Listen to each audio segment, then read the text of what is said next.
Hello, this is Left Turn Productions, and after a week and a half of break time for the York Legends series, they're finally back here at Talladega.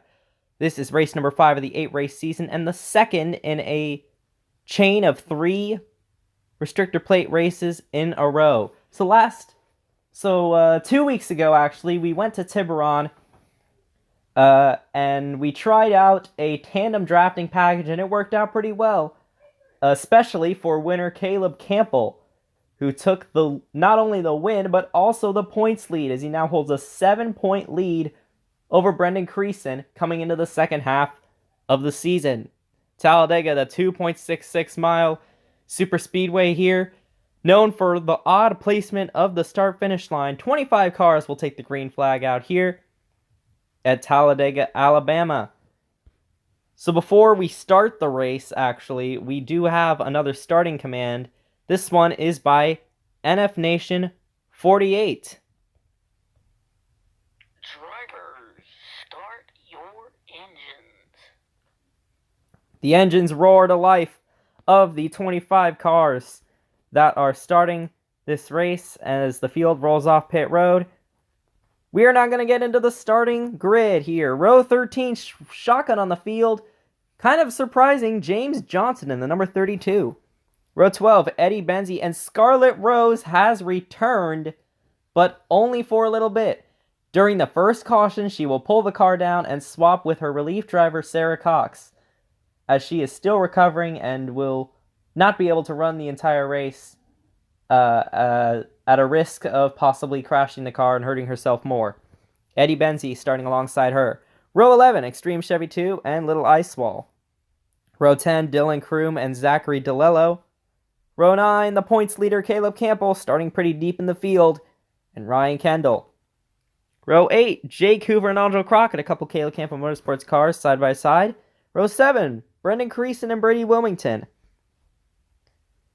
Row 6 is Sportsfan 2009 and Hope Wilmington. Row 5, Trivia May and Brian Ferris. Really starting to improve in Starcom Racing, backing up a third-place outing at Tiburon with now a 9th-place starting position. Row 4, James Winter and Grant Hoover. Row 3, Shane Wensloff and Flammable Camaro. Row 2 is Derek NASCAR fan continuing to improve in his cell phone team. Caleb Marinelli alongside him.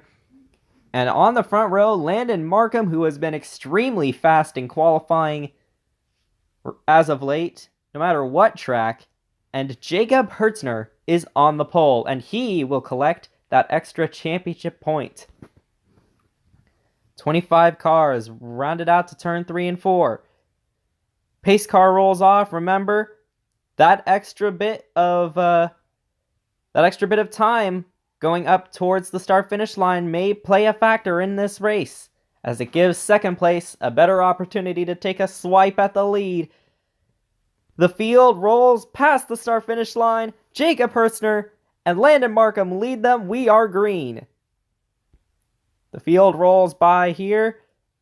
Hertzner up on the top lane trying to block Landon Markham there, and he already has a pretty good lead. Has help from a teammate there, Caleb Marinelli, and I think teammates probably not going to be as important as they were last time at Tiburon, but still probably going to be pretty important here coming to lap number 2. Landon Markham with a big push from Zarek NASCAR fan on the outside. Oh, Grant Hoover, will he save it? No, he won't. Up into the field. I believe that Caleb Campbell was involved in that crash. There he is. The points leader, Caleb Campbell, crashes out early in the race. That is going to be huge championship implications. Caleb Campbell was one of those involved in this 8-car pileup, as we see the replay here. Grant Hoover, 4th on the inside lane. The red car tried to block the 26 of Hope Wilmington. Almost had it saved, but unfortunately the car got turned around because Hope would not let off there. Brady Wilmington, you saw him spinning. He was involved. And several other cars. Zachary DeLello, Little Ice Wall. Look at the 18 car. Ryan Kendall getting up into the air. Eddie Benzie stuck on the outside lane there. Angel Crockett, Caleb Campbell. 3 of the Caleb Campbell Motorsports cars out of the race after this one. Possibly some light cosmetic damage there to the 09 car as well. One more look at it. There's Grant Hoover, the red car again. I think Hope was trying to get to the outside to miss the 25, but instead swiped him a second time. Watch Brady Wilmington. I don't think he hit the wall, but he got a little bit of damage on the side after getting turned there. Ryan Kendall gets plowed into by Zachary DeLello and Caleb Campbell. Man, he's not going to be happy about that. Really nowhere he could go in that situation. James Johnson and Scarlett Rose do a good job avoiding it. Now, Scarlett Rose is going to take it down pit road for a driver swap, and they'll also have to fix a little bit of damage on the side of that car, it looks like. Sarah Cox will now be in the 09. Brady Wilmington is down pit road, as you can see him here as we go back live. He will rejoin the end of the field just in time for this restart here on lap number 3 of 10. Landon Markham with the lead now. He chose the inside lane there with his Ford buddy there, Zarek NASCAR fan. Now there is the 09. Sarah Cox is now the driver of the 09. Scarlett Rose will still get credit for the finish and all the points because she qualified and started the race. Sarah Cox out there to finish it for her. Landon Markham gets a really good restart here on lap number 3. Shane Winslow dives down to the inside 3 wide all by himself. I don't know if that's going to work. Somehow it did. Shane Winslow up to second. Markham throws a block. Trying to keep the lead, but Winslow goes to the high side. Lap 4 of 10 now. 7 laps remaining here at Talladega. And Winslow with a big side draft off of the 6. Here comes James Winner, Indianapolis winner, trying to go for his second win. Also an interesting note, if he does win, this will also be Chevrolet's 4th win in the first 5 races here. So James Winner definitely wanting to help out Chevy there. But Winner will stay in front, but they are 3 wide behind him. 6 laps to go. Brian Ferris in the Starcom car, number 00. You see him, the silver car, leading the bottom lane now. And James Johnson, Brady Wilmington, and Sarah Cox making another 4th line now, and now they're 4 wide for the first time here today. James Winner still out in front. A lot of these small teams having great runs here today. 5 laps to go. They're stacked up so much that you can see the whole pack in one shot. Here comes Winslow again all by himself. Brian Ferris cuts up to the outside. Trying to make a bid for the lead, but it falls flat. Winslow still trying to get the lead away from Winner. He wants that point for leading a lap, and it looks like he might get it here. Yes, he will. And now he has a pretty commanding lead as he now blocks the number 7 car. They are 4 wide, 4 rows deep behind the 40 of Winslow. Will he be able to block all 4 rows? I highly doubt it, and just as I say that, here comes Zarek NASCAR fan and James Winner. Zarek NASCAR fan barely clears James Winner there, and he will go to the lead. In his cell phone number 78, 3 laps to go. What an upset it will be if Zarek NASCAR fan ends up winning this race. But he still has to fend off 16 other cars trying to take the lead away from him. Here comes Winslow again. They make contact. James Winner and James Johnson with a run down onto the inside. 2 laps to go. James Winner fighting Zarek NASCAR fan. Landon Markham wants to get into it. He's had a miserable season. But Winslow and Hersner all get a run. They're 5 wide entering turn 3. That's not going to work. Landon Markham backs out. He knows that that's trouble. But now it is James Winner in the number 7 with James Johnson. Perhaps the James and James show will happen again. White flag is in the air. Zarek NASCAR fan powers to the outside with Trivia May. Side by side down the backstretch. Who's going to win it?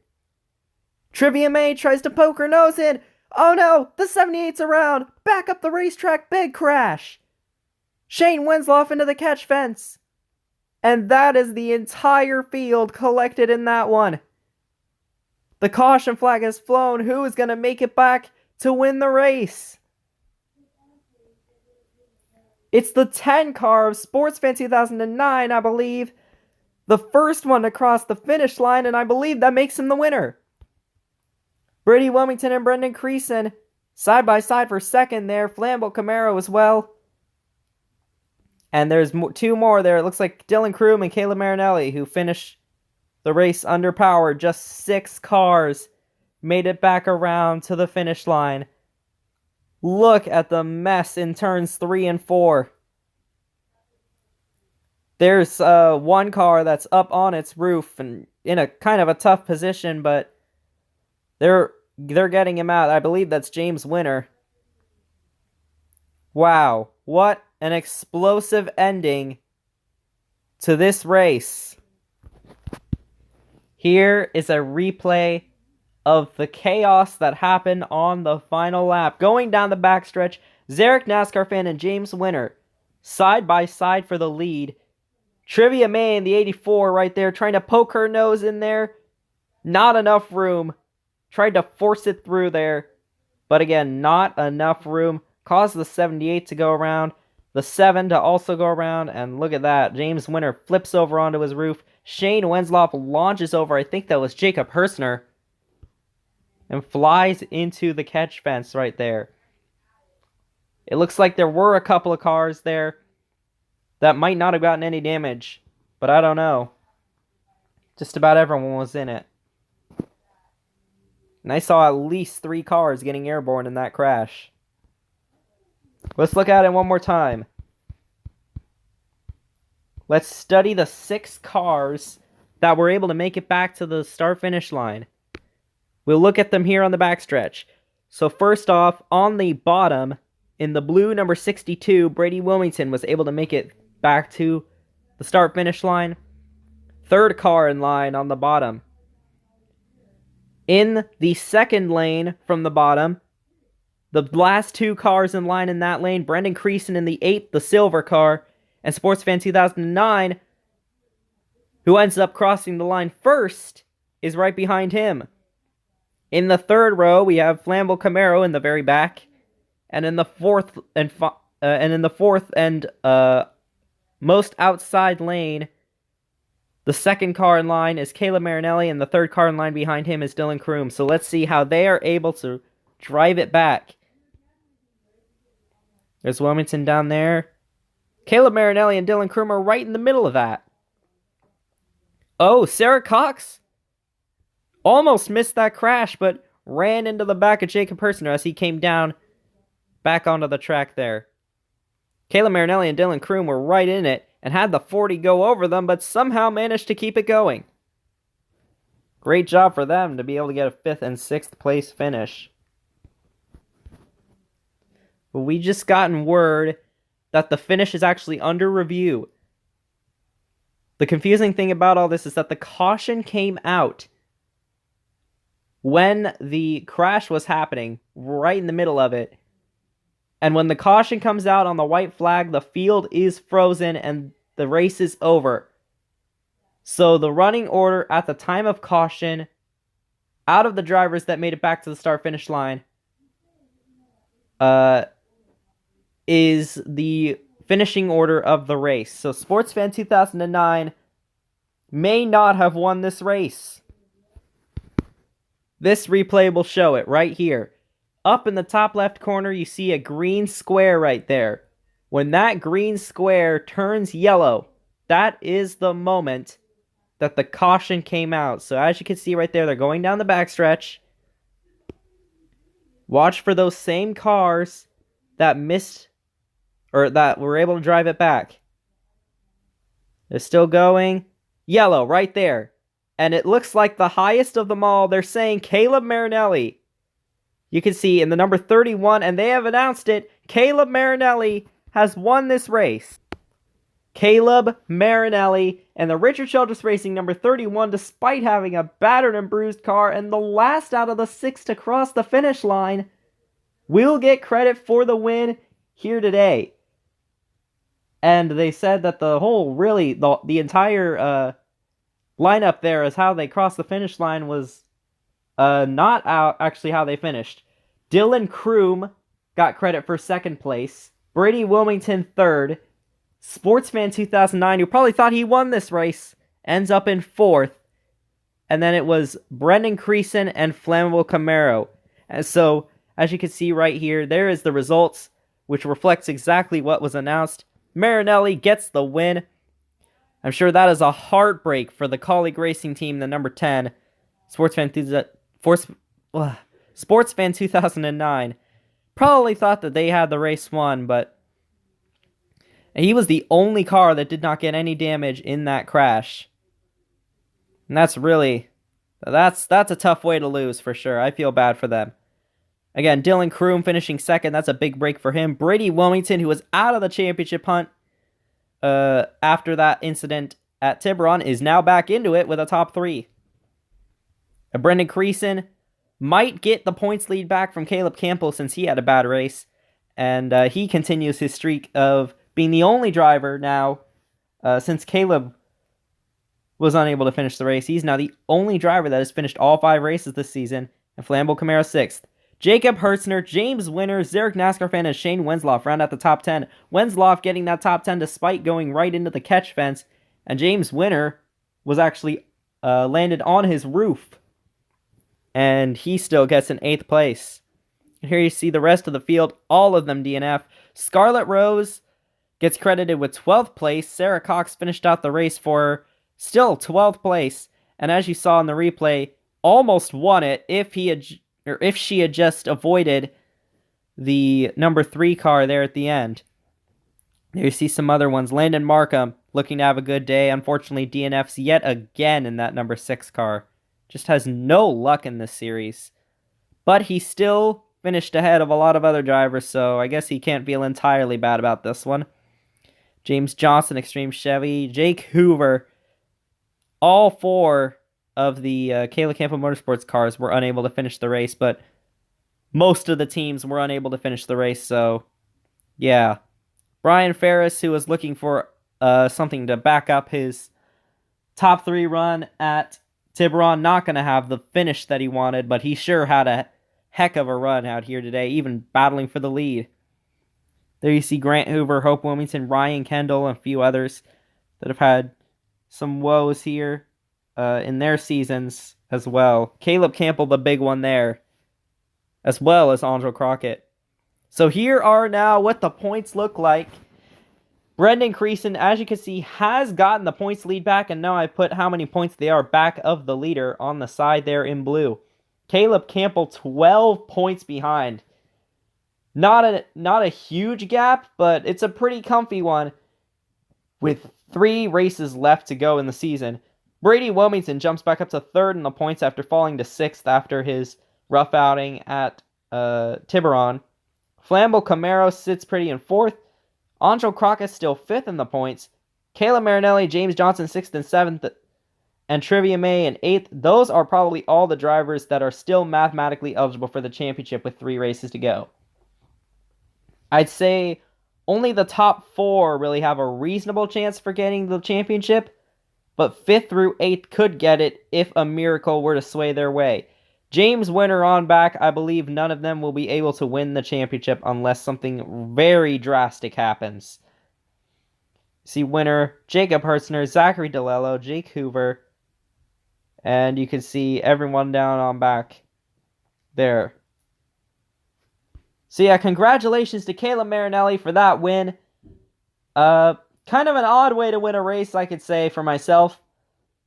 I'm pretty sure this race will end up being pretty controversial for some of the drivers here. But regardless, the race is now over. Caleb Marinelli has won. The next race will be at Riki to end off our swing of sorts for plate races. And then after that will be the Mobile Raceway in Mobile, Alabama. So we will be coming back to Alabama in just a couple races. And then the final race will be at Daytona. So yeah, thank you guys for watching. This is Left Turn Productions, signing out.